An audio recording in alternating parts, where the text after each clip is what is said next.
Arundhati jewellers Angul रे खोलिबो तार नुआ शोरूम। एही शोरूम को बॉलीवुड अभिनेत्री महिमा चौधरी उद्घाटन करिवे। अनुगुल रे अरुंधति ज्वेलर्स खोलिबो तार 10म शोरूम।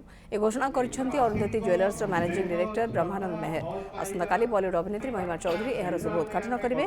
ग्राहक मानक पई आकर्षणीय उपहार और रिहाती रहिछि। एथि सहित 51 जन भाग्यवान ग्राहकंकु लक्षपति हेबार सुजोग रहिछि बोली कहिसेंती अरुंधति ज्वेलर्स रो मैनेजिंग डायरेक्टर ब्रह्मानंद मेहर। अरुंधति 25 वर्ष पूर्ति उत्सव पालन करुछि।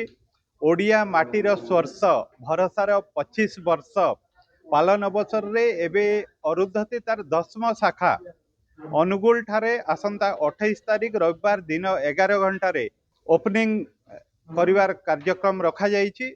आउ एई ओपनिंग सेरेमनी रे बॉलीवुड दिभा महिमा चौधरी इनागुराल गेस्ट हिसाब रे योगदान करिवे।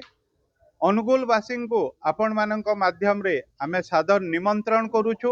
अरुंधति रे पाखापाखि 10,000 रु ऊर्ध नूतन डिजाइन सुना हीरा और रूपा गहनार प्रदर्शन करा सह प्रीमियम संबलपुरी हैंडलूम वस्त्र मध्य उपलब्ध करा जिवो। Flat of आनिछु। हीरा गहना उपरे 20% फ्लैट ऑफ सह प्रत्येक क्रय रे सुना गोल्ड कॉइन फ्री रहिछि। ता सहित पार्वण रे प्रत्येक क्रय उपरे गोटे सुनिश्चित आकर्षणीय उपहार और 51 जन लक्षपति हेबार सुजोग रखा जाइछि।